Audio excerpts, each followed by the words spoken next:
All set. Okay, I'd like to call the meeting to order. I think we dispense with the roll call, but the minutes can reflect who's here. I do have a motion to approve the agenda. Motion. Second. All in favor? Aye. The consent agenda, the approval of minutes. Motion. Second. All in favor? Aye. Aye. All right, since we have, moving on to item 4.0, report on contracts, since there have been no contracts submitted for approval this meeting, the only item on the agenda is the budget update for fiscal year 27. So, Zach Scott, Deputy Superintendent. Chris Patisi, Executive Director of Project. So here to talk to you about FY27. So if you flip towards page 2, just to orient a little bit of where we are. So I believe it was, apologies, that says March, it is February in that first red box. We were with you in December and we shared some of the initial, like big picture where we thought we were headed budget-wise. And I'll actually replay the slide next that we have. Since that time, in January, the governor's budget was released. We had some, we knew we had some anticipation of what was coming in there. But now with that information, we have more details we can share and, where we're at with our budget. So over time, obviously, with our budgeting process, we start with limited information, make more information over time, and make decisions on the path there. So we'll be back. We typically come back in April and May to talk about a more detailed budget. But now that we have initial revenue from the state, we wanted to talk finer points on what we're seeing for next year, particularly on revenue, since that drives so much. So slide 3 was what we had, the same slide as we had shared in December, and much of this holds true. So I'll share go through some of this again, but also highlight anything where that's potentially changed. We've been projecting that state aid would decrease, and that is what we've seen, and that's actually a big chunk of our projections for next year, and I'll explain why that happened. The potential loss of federal funds. So we are concerned, or have been concerned about Titles 2, 3, and 4. Our understanding has been that at the federal level, those have recently been approved, so we're a little more optimistic maybe than we were before. But this time last year, in the late spring last year, is when there were threats to cut those programs again. So I'd say it's a slight improvement, and we are assuming at this point that we are getting most, if not all, of those funds, but it's something that we're keeping an eye on given past actions at the federal level. Minimum city aid contribution based on overall increase in state aid. We believe we have that number now because we have the total state aid projection. We'll talk about what that is based on the state aid number, because it's more a little bit formulaic for the minimum contribution. And then lastly, we've seen Medicaid revenue grow, and we are anticipating that continuing for next year. So that is a positive trend that we will continue to see, albeit small in the large grand scheme of things. On standard required expense growth, this is something that districts kind of face, and we are no different. So you see our budget of roughly $450 million in local dollars, so a 3% increase on that just on its own translates to $14.5 million without making any changes. So we always like to reiterate that just based on natural cost growth, whether that's for staff salaries, whether that's for the cost of things that we buy, our budget will naturally go up by 3%. And with such a large budget, it translates to north of $13 million. Where we noted some uncertainty related to continuation of cost-saving initiatives, we are optimistic that these will continue. So we've had agreements with the city in the past few years on energy credits, and preliminary discussions with the city, we believe those will continue. And also RIDE has helped with some statewide transportation pilots to reduce buses that we need to employ in our fleet. And we are also optimistic that that will continue, so that is good news. Continued increase in students needing specialized services. So we continue to see growth in early childhood special education. We are adding, I think 4 to 5 classrooms we project at this point. And in those classrooms, they typically have 1 teacher and 3 staff members, support staff members. So it is a significant financial add to the district. So I guess if there's any good news, it's that that number is not escalating, but that the growth we've seen over the past few years seems to kind of remain in place. The last one, which we don't yet know yet, and we'll be bringing the contract when it comes back, likely in April, I believe, or March or April, is our transportation contract that's currently up to bid. We've not received responses yet, but we have to assume a placeholder for next year. And what we've typically seen when we bid these contracts is that the first year has a pretty substantial increase, typically 5%. So that's the placeholder that we put in place for next year. So big picture on the revenue side, state aid is our biggest driver of aid in the district, and that is where we see have some concerns. A bit more optimistic about not using federal funding, but we'll continue to watch that and we do have better clarity on city aid and Medicaid. We have some standard cost growth, which increase our budget a fair bit. We're optimistic that some of the cost saving issues that we've had in place will remain, but that we'll see some growth in other areas. So now to translate now, that's what we shared in December and tried to highlight what is now different, but to talk more in detail first about revenue. So let me walk you through on slide 4 what you have in front of you. The first column is what was our final revenue for 26, so the current fiscal year that we're in. 27 reflects the governor's budget, and then the change is in that right-hand column. To kind of walk you through each area, the first several lines that are grouped together are all state aid. So you'll see enacted aid, funding formula, enrollment loss transition, group home aid, and high cost categorical aid. So enacted aid and formula aid are enacted aid represents the prior year's final aid. Is that right, Chris? Yes, the first 3 numbers of 26, 284, 12.7 million, 18,000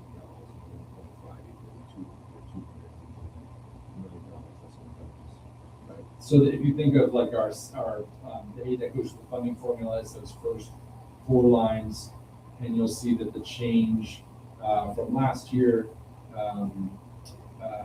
Well, I'll keep going down, and then we'll talk about it in total. A slight increase in group home aid, and then a pretty substantial decrease in high-class special education category. So that translates on a total state aid level of a roughly $2 million decrease in state aid. Much of that is, I think we are roughly, if you look at those first 4 change areas, fairly flat. So formula aid is roughly flat, and then high cost special ed category, those are where we've seen the biggest decline. So I think actually formula aid went up by $900,000 or $1 million, and then high cost special ed went down by 2.8. So that leads us to approximately $1.9 million decrease in state aid. On the city aid, this is based on the agreement we have with the city on their contribution for next year. It's based on the total increase in state aid. State aid is in the governor's budget increased by 1.7%, which translates to $2.6 million in 1.8. So this is 1.796. Right. 1.8% increase in state aid, which translates to a $2.6 million increase in the city's contribution. We also anticipate another $1 million in Medicaid. And so between city aid and Medicaid, that's up 3.6 on top of a decline in state aid of roughly $1.9 million. So all in, that's around $1.7 million, $1.7 million increase in aid for next year.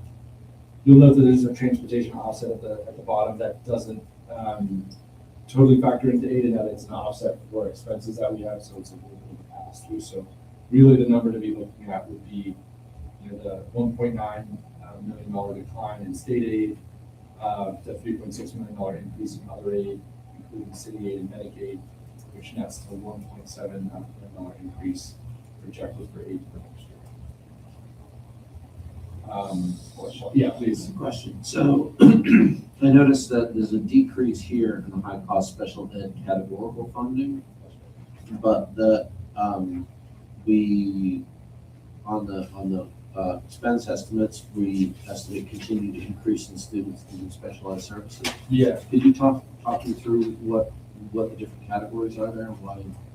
yeah, so special, and you can help me here, the high cost special ed categorical does not cover all the district special ed costs by any means. It only captures those that are 3 times higher than the average number of people.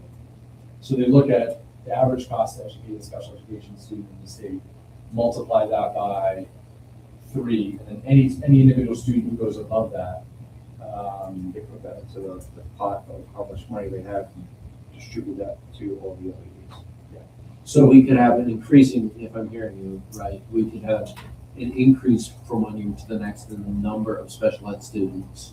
But they don't meet that threshold. But if they don't meet that threshold, we'll actually see a budget cut because the funding. And revenue, yeah. yeah, so this was, I think, a couple things happened here. We brought a number of students back from out of district, and those tend to be from last year. That tends to be, you're paying $60,000, $70,000 just in tuition, not. So we can serve them. We think better in the district, also at a lower cost. Other districts, simultaneously, we've seen some of their higher, more students, other districts have had more students qualify for that extremely high cost. Right. For reference to, like, if this is, So if it's 2.5 times the cost of a regular student, you don't get any of that.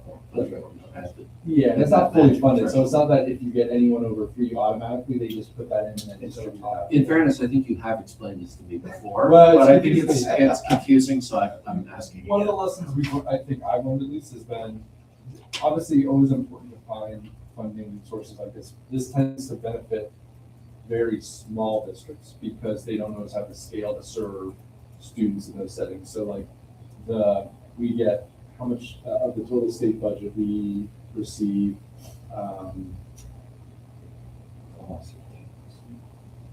well, of this categorical. Of the categorical, we get about 10%, but of the total state aid, we're about 30%. So like this, because in other districts, you have one student with very significant medical needs. They don't have a classroom that can support that student. We have 10 of those students in our district who we can support in one setting. So this is it's helpful. I think any kind of categorical is helpful. It tends to, the way this one is set up, it really skews towards districts that are small and don't have the scale to serve students with significant needs. Can I ask a question? Does anybody have any? I have a question. So just on the third page, regarding the, you mentioned about the potential of using federal funds. I know you guys are monitoring the situation. What is the district plan? And Yeah, I'll be candid in that it's changed a little bit. So I think when we were in the early fall, we were very concerned that these funds were going to go away. So this is the ones that we thought were most in question were Title II, Title III, and Title IV. The amount that actually goes to the district is roughly $5 million. There's some additional ones that we pass through to non-public schools, but so roughly $5 million at risk. When we originally planned, we thought that we should assume all that is going away. Based on recent vote, they passed something at the federal level that approved all those funds for next year at the same level.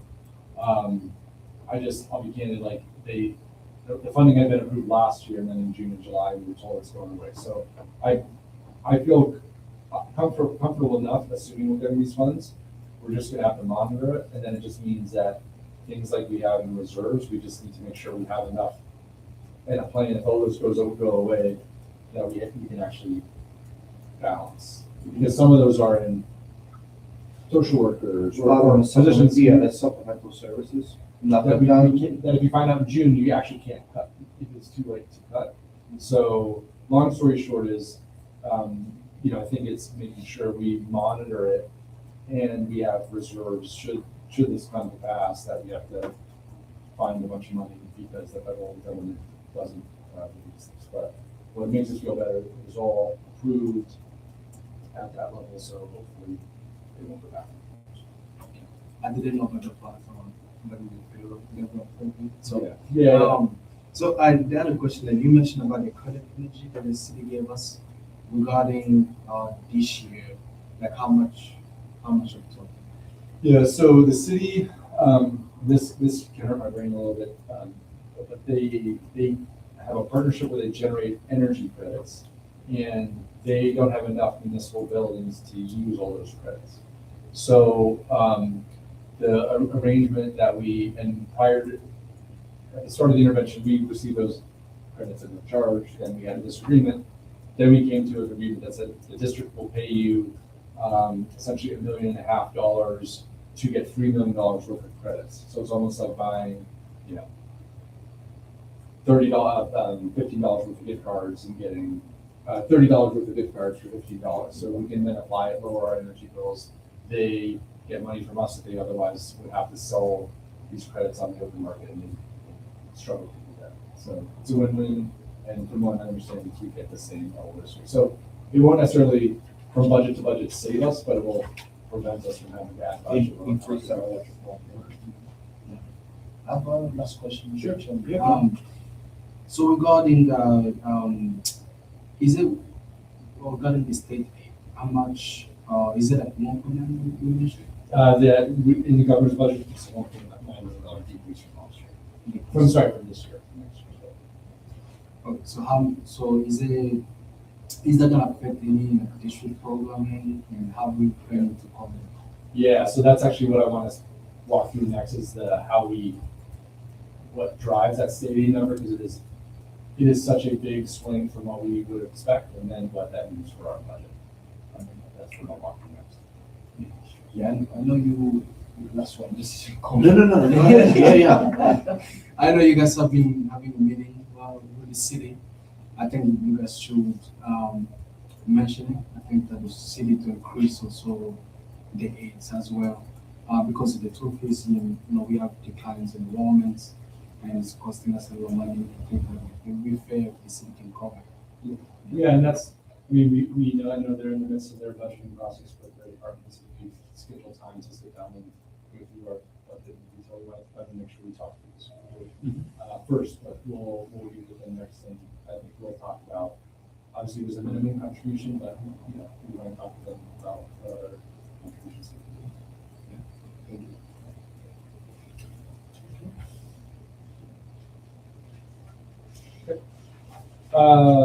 So state aid, and this is a little simplified, but I think it is generally a reasonable kind of a comparison of what we thought would come in state aid and then what actually is paid. So slide 5 looks at our FY26 and what we're noting is our FY27 expected. So if you think big picture, we have roughly, if you look at that blue bar on FY26, about $300 million in formula aid. That is the aid that is based on a per pupil. You get some additional funds based on students who are multiple learners or experiencing poverty, roughly $300 million.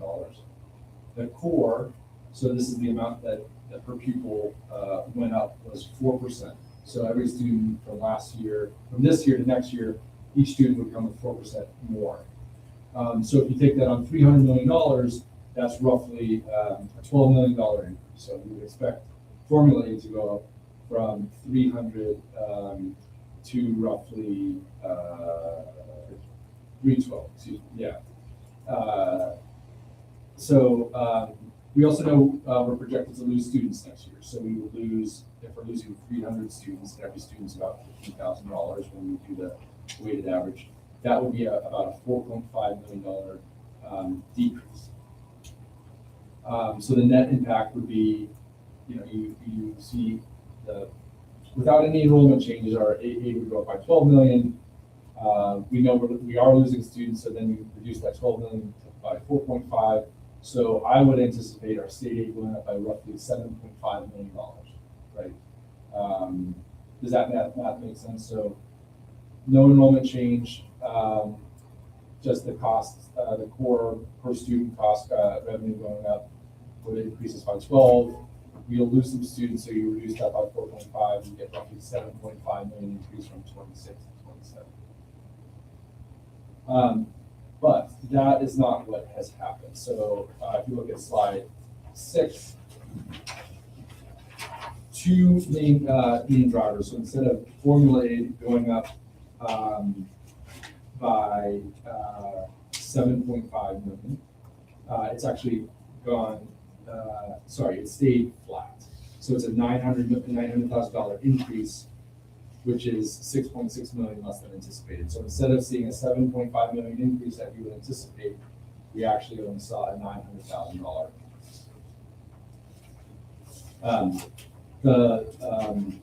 Put another way, overall state aid, we would have thought went up by 7.5. It's actually gone down by 2. So roughly a $9.5 million swing from what we would expect from 1 year to the next. If you look at Formula Aid, much of that is attributed to both Formula Aid and high-cost special ed categorical. What we see in the Formula Aid is that there's a lower percentage of students identified as experiencing poverty. So last year in March, we had 75% of our students identified. This year we have 66%, and roughly every percent is $800,000. So just on that, we see a big decline in state aid. We also know that part of the way the state funding formula works is based on the state share ratio, and that's based on property taxes and municipalities' ability to fund schools. So because property taxes went up in the city of Providence, the state's share actually went down according to the formula. So in addition to having lower students identified as experiencing poverty, the city's wealthier under the formula, so the state has to contribute less. On the positive is that the governor proposed an increase in the student success factor, so that is giving more funds for students experiencing poverty. But even that, again, you net all that out, it's a $900,000 increase from 1 year to the next. When we would have anticipated based on the map I showed in the last slide, about a $6.6 million, a 7.5, $6.6 million less than we anticipated. And then high cost special ed categorical, I shared a little bit of that. We went from 4.9 million to 2 million, so that's roughly a $2.9 million decrease. So because of the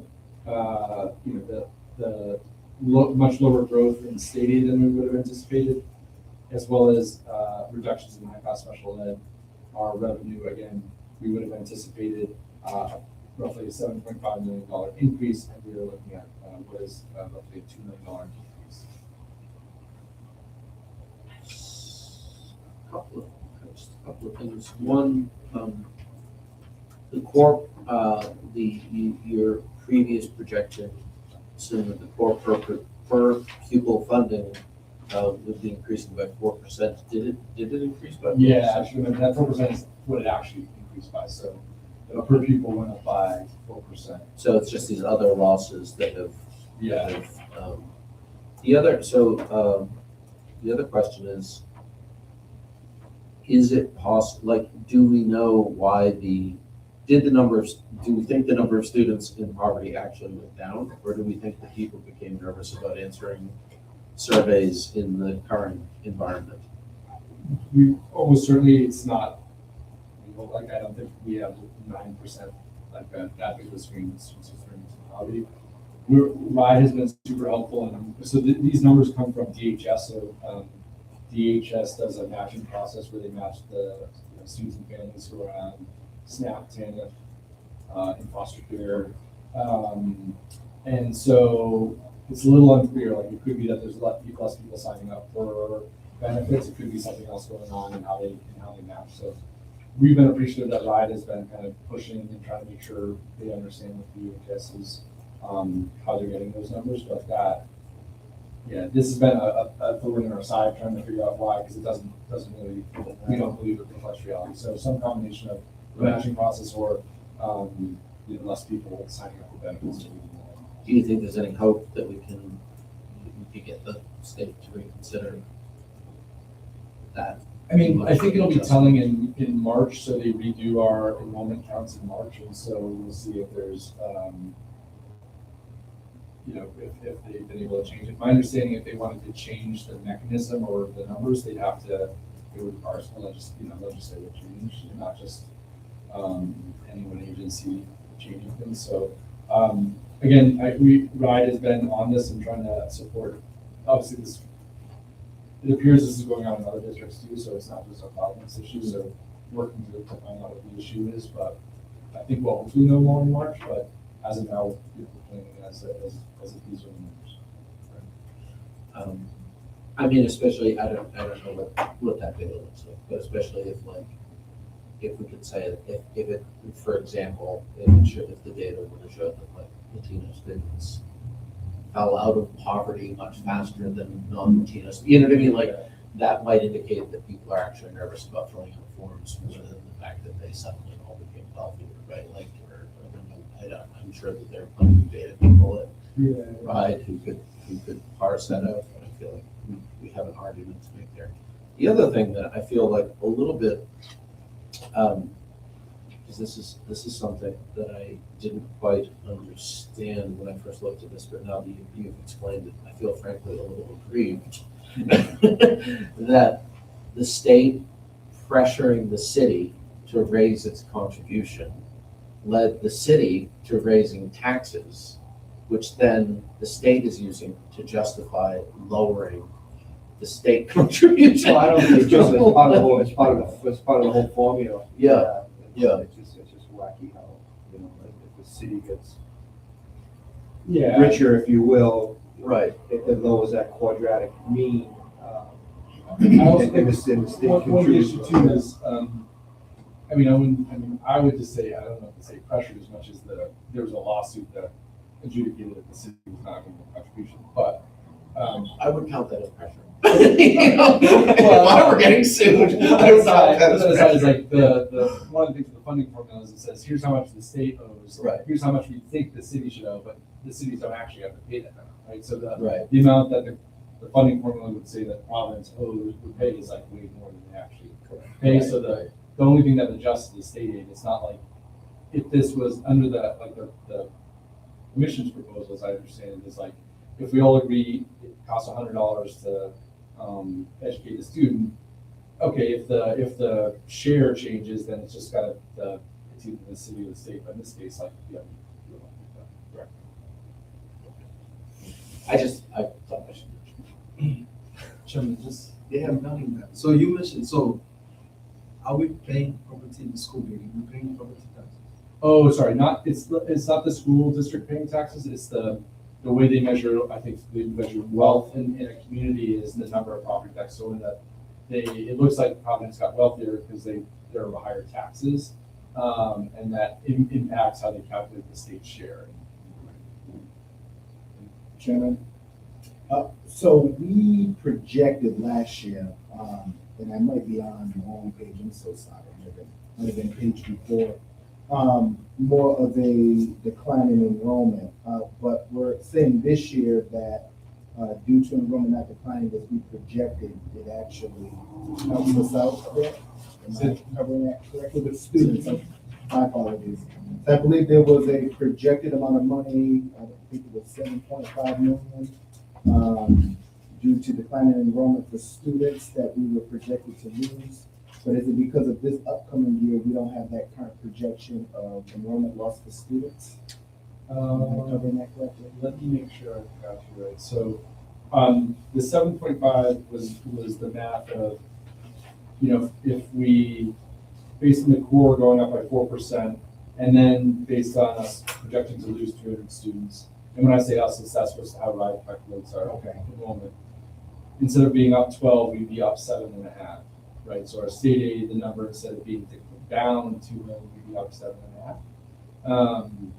But so that enrollment, the enrollment loss transition fund, it's roughly the same from this year as it was, that we're projecting for next year that it was for this year. So that's based on when you lose students, the formula kind of gives you 40% back, so you don't lose the full revenue of that student. Okay. So, as it pertains to the enrollment numbers, we're not projected to lose, many students going into next year. That's We're projected, well, so from state aid, we're projecting 300 students less next year than we have this year. Okay. So that hasn't changed. Okay. All right, so let me show you what that means kind of on the revenue and expenses, and then we'll talk through the kind of preliminary thinking on reductions, investments, and then areas we want to watch. So slide 7 shows FY '26 and then FY '27. As you can see, FY '26 balanced, right? We have a balanced budget, so the revenues in '26 match the expenses. What we then do is just roll forward and say, okay, if we increase revenue based on the number we just shared, so the total aid going up by 1.7 million, you see the blue bar goes up from 46.3 to 46.5. So we have a revenue increase of 1.7 million. But just based on the kind of standard cost growth, and we'll note some of the key assumptions below. So this is not without making any changes. So of course we need to make reductions and other things to balance our budget. But starting expense increases largely in part based on the 2 to 3% that of our normal cost growth. We see a expense growth of 18.2 million, which creates a starting gap of 16.5. So without making any changes based on the revenue numbers we see, based on just standard cost growth, we would see a starting budget gap of 16.5 million for this year. So then our plan, then our task is to kind of go from that 16.5 to how do we get to a balanced budget. So let me walk you through the kind of assumptions that underlie mostly the expenses. So the revenues are what we just talked through, the $1.9 million decline in state aid, increase in city aid, and an increase in Medicaid that nets to that $1.7 million increase. So good to see a $1.7 million increase in revenue, but expenses are growing certainly far faster than that. Between salary and benefits, if you recall, that's about 3/4 of our overall budget is in salaries and benefits. We see that growing by a little over $12 million. And that's based on cost of living increases. This is without adding or reducing any staff positions, but just based on cost of living increases, benefits increases, retirement increases, and things like that. Special ed tuitions is on a percentage basis not going up an incredible amount, 2%, 3%? 2. Yeah, 2.5, which is what we've seen historically. So if the number of students stay the way they are, just the number of the contractual amounts to pay those outside tuitions, we assume that they would each raise their tuition expenses 2 to 3% per student. So it's not a big percentage increase, but it's a large number to start on. So a roughly $1 million increase in that. Transportation is based both on, assumes we're continuing with the pilot, but also assumes we will have an increase based on contract. The other services and supplies, that's materials, equipment, things like that, roughly $2.2 million increase. And that would be our custodial contract, as well as all the other small supply purchase. And then utilities, again, 2 to 3% increase, which is about $1.7 million. So that gets us to that $18.2 million increase in expenses that we would start from 1 year to the next. Mr. Chairman? Yes. Really quick, so transportation, is this the number that we're anticipating is going to increase or, okay? Increase, and that's based on, I think we assumed a 5. Yeah, we assumed a large percentage in that, like an increase for next year based on our rebidding of the contract, but we hope it's less. And how much we currently pay, which is that, it's 12 million? Which is all. A little over 14 million just to that one contract, just for first student. So And that's that's how that ripped, on top of that, it's ripped in statewide transportation. So all in Ryan, $16 million. Most of that is for student Oh, yeah, plus just that transports pre-K to grade 8. I have a question. So regarding the expenses that increased, can you talk about regarding the salary, and benefit increase? Did we have any benefit increase or salaries for last year? We did, and so most of what will drive the salary increases are contractual increases, so the largest employee group is PTU, they're receiving a 3.75.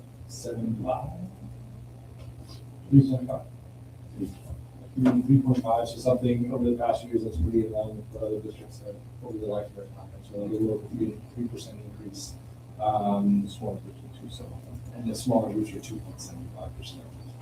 So those are just general cost of living increases. Benefits, there were no kind of substantive changes in benefits, as in like the benefit package hasn't gotten better or worse.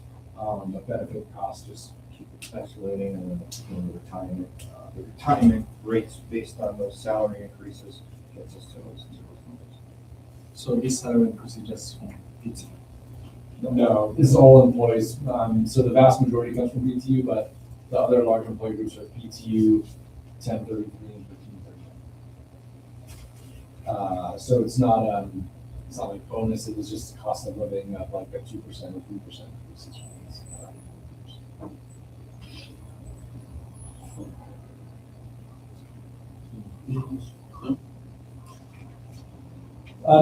And then obviously this is, these are some examples of reductions and similar what we've had difficult decisions in the past. And where we can be a little more specific and where we know change would likely happen, we'll be able to do that. So because we are projecting declines in enrollment, we will also see declines in staff at schools. So we anticipate reductions to teaching positions, particularly at middle and high school. That's where where the vast majority of our enrollment declines are coming year over year. Roughly half we're experiencing at the middle, half at the high school level. And so that's where we anticipate seeing reductions in teaching positions. In addition to that, depending on schools, current enrollment and or past enrollment and future enrollment, there may be staff and administrative reductions as well as schools. Central office, as we've done every year, will continue to make reductions in line with what we see as plans in our schools. We'll prioritize those positions that have minimal impact on schools, either things that aren't kind of not required to do or compliance related, or are vacant positions that we will have to not fill. Operational efficiencies. So as we see declines in enrollment, we will need to reduce the number of buses we have just because we have less students on them. And maybe instances where we need to share staff across schools more often. And then lastly, this is a larger bucket, but reductions in services, supplies, or other initiatives. So this will be an initiatives that the district has pursued in the past. Two examples are we paid stipends for teachers in high-need special education classrooms to ensure we were fully staffed, as well as the partnership we've had with UCAP that you all may know it was a collaborative partnership with 3 districts. The other 2 districts have since left that partnership. We were the last remaining member of that partnership, and we plan to exit that partnership for next year. So that has a financial impact on the district, and so that would be one of the initiatives that would help close the budget gap. And then the last example there is just where we can making reductions in supply or equipment purchases.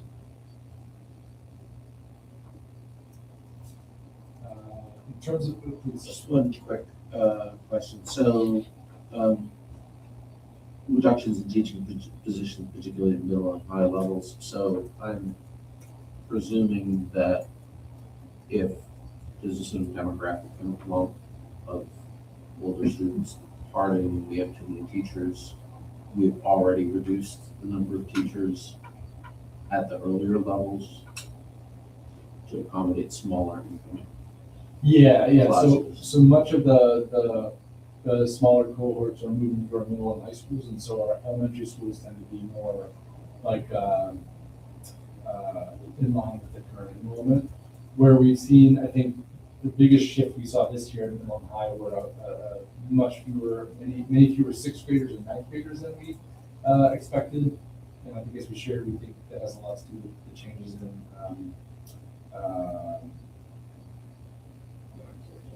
immigration, excuse me, yeah, so that the federal activities around immigration, we used to be a district that would benefit from having a lot of students come from out of state, out of country, and we didn't see that this year. So our middle schools, in particular high schools, are a fair bit, have a fair bit fewer students this year than unfortunately, that's not different than what we're hearing in other districts. So I think Massachusetts just had the lowest number of school-age children in enrollment ever, like in the past couple decades. Boston is way down. So it's I think there's been some, demographic and birth rate stuff that happened 5 or 6 years ago, but what we saw like as a bigger shift, like decline this year was, we think, immigration.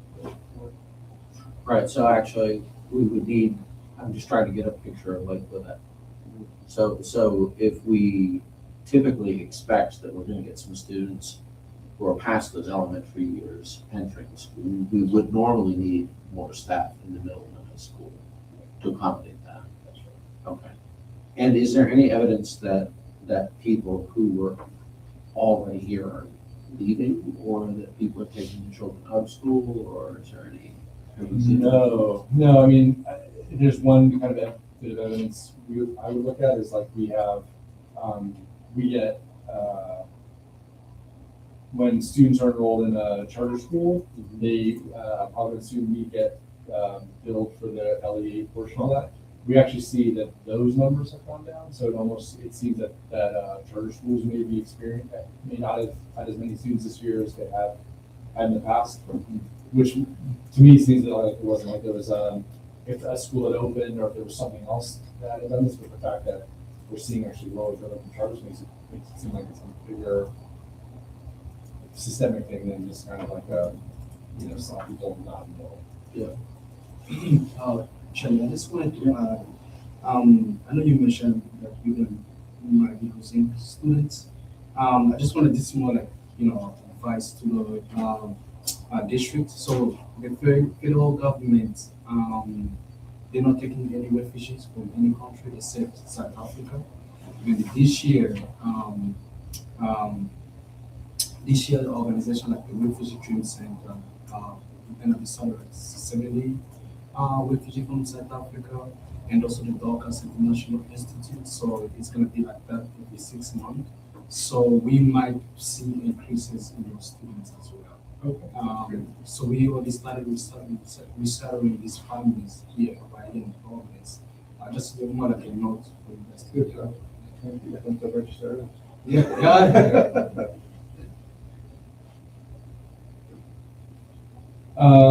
So investments, obviously, the reductions we have to make the balance sheet really significant, but we also want to make sure we're prioritizing investments in line with the goals that the board's identified. I think some of this is preserving things we already have in place, but that's high quality curriculum. We have interventionists in each of our schools that focus on math literacy, and we've been expanding CTE programs. Some of what we would have, and we'll bring these when we come back with the proposed budget, would be other staff to support people. So we know reading specialists, particularly for the grade 3 and grade 7 literacy goals, are important.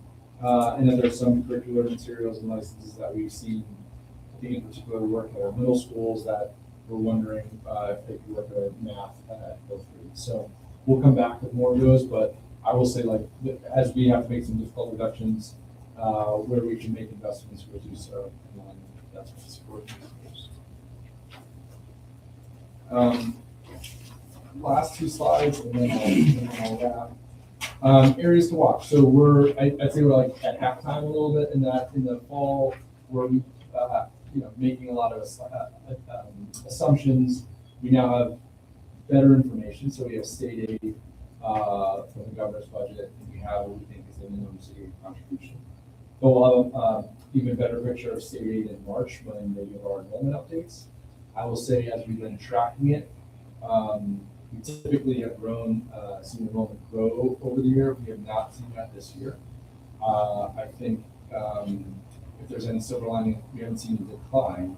But typically, it's the number they use is average daily membership, and so basically it's the number. You take all our students and it's weighted based on how long they've been enrolled in the district. I think we would grow by 300 to 500 students from October to March. We are about flat. So that's not promising. But that is what we'll know more in March when those numbers are finalized, and if there's any change in the number of students that they are matching as being poverty. City aid, I think we'll start, we've shared our concerns with the city about our budget. Next discussions are around minimum aid and any potential further aid that we need to have with them. Federal funding, like I mentioned, that we are monitoring is that $5 million in Titles 2, 3, and 4. This time we are assuming we are getting it, but if there's any changes, we will need to react. UCAP is something that has been discussed. UCAP, as a district, we pay about $500,000 in our local aid, and they would, in the governor's budget, they have $2 million in state aid. We've assumed that will, because those students will come back to the district, that will be that is in our starting plan for this year. So if that were to change, we would find roughly $2.5 million more in reductions. Expense updates, transportation will know more based on the bidding of that contract. Benefits and retirement we'll get from the city, that typically comes in March and April. And then special education out of district. Again, we feel good that we're headed in a good spot there, but because every student is roughly $60,000 to $70,000, it doesn't take much to swing that number in one way or the other. So that's just, these are areas we'll continue to watch that tend to change over the last few months of the year. To close, again, about halfway through, we're now working through with our schools about their staffing plans at their schools and what that means for budgeting. We'll be back with the school board, and we'll have to come back in March as well, but typically we're back in both April and May to share a detailed budget plan for the coming year. And I think, you see the schedule on the end, but the plan will be back in April and May, then share a detailed budget book, meetings with the city council, and then finalizing it in July once the general assembly is finalized.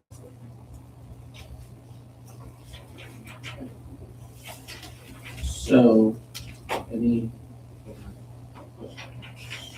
Yeah, I would just say, I think that it would be important if you guys can come back before the finance committee in March and share any updates that you may have. As you see, there's a big projected, I say, budget crisis that could be underway. So I think it's going to be key that we are aligned on this and you share any supports that you need from us. I know there's some partnerships that you may want to break away from to meet that budget. So just having more close conversations about this would be definitely critical. So what's the between the anticipated, I'm just trying to find a slide, the anticipated budget shortfall, basically, is The starting gap, absent any changes, it is 16 $16 million. Slide 7. Slide 7.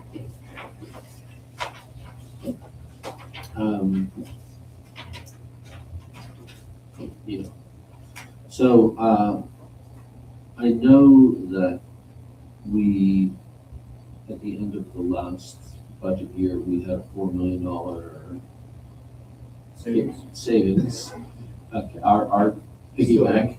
We don't get broken open. Fund balance, yep. So just out of curiosity, in terms of the budgetary process, will you approach this as a $12 million gap that you need to close, and you're planning on using that 4 million, or are you gonna try to budget to close the 16 million with spending reductions and then try to maintain the, what's the?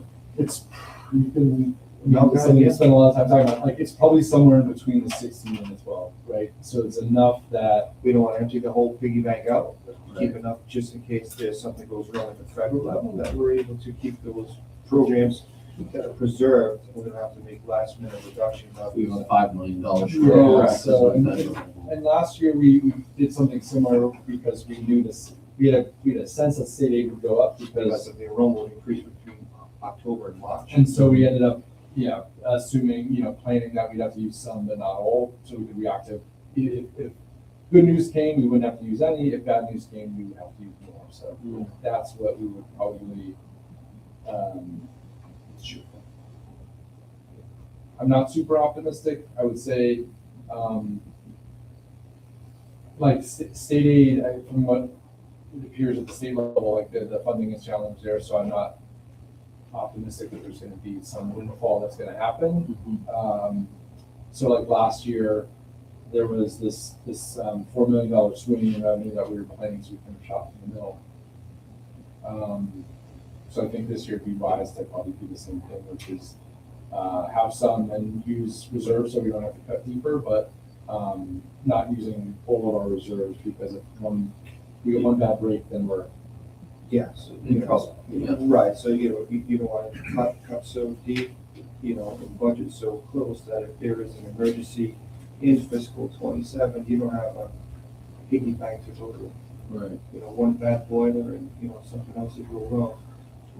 And you probably heard this, but it's worth reiterating, like, when we were not under state intervention, the backstop was the city, right? So if we ran a huge deficit, the city ultimately was responsible for that. We, at the start of it, said that we would not do that, and so this is our kind of backstop that we have, we've been trying to serve that function. Right. Just Yeah. how you plan around I would just add one more thing, sorry. Is part of the reason, it's also, we want to avoid using it, is it'll essentially set us up. As much as you use, then you have to, it's a one-time fund, so you have to basically, you're starting the next year in the hole, so. Right. Avoid that.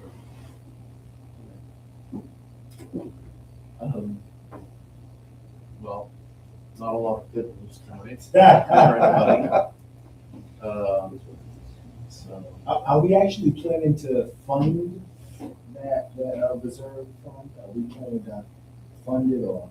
I mean, I possibly think, not this year? well, our plan right now would be to try to close this gap with using a portion of those, but not all of it. So whether that's 2 or 2.5, that seems like a pretty way to do it. And again, it's one of those things, as we get further along in the year, we feel more confident in what next year looks like, and so that helps us fine tune a bit. But if you would ask me now, I'd say, like, I don't feel confident that we should put all of it in there. But I wouldn't want to put none in there just because it would mean we would cut deep and then actually just sort of. Yeah, and it just makes some decisions more difficult in fiscal 20, 1 year at a time. So, Right. you don't want to compound, you don't want to compound the issue in your future fiscal years with budgeting that surplus. It's just not a good budgeting practice. We know that there are things that we need to preserve that are going well, and we don't want to pull the rug out from those. Would you be able to speak to me a little bit more? I think we spoke about that at the last finance meeting about pre-takeover. There was, like, the city, if there was a budget that the city would cover it. And when it ends, is that still the case or not? Did you get a legal opinion on that yet? Oh, when it ends, what happened? No, I don't know. Okay. Are you guys able to get like a legal opinion on that? The child at Infinite Time?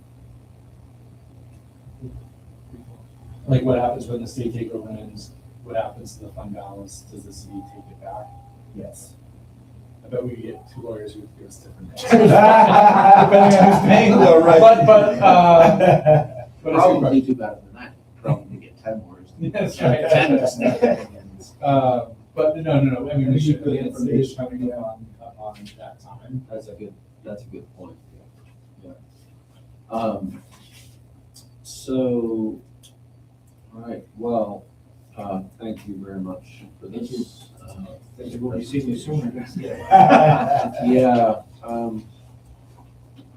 no other questions, I will ask for a motion to adjourn. Motion. Second. All in favor? Aye. And the meeting is adjourned. Thank you. Thank you. Here. Nice to see you, Jonathan. Good to see you.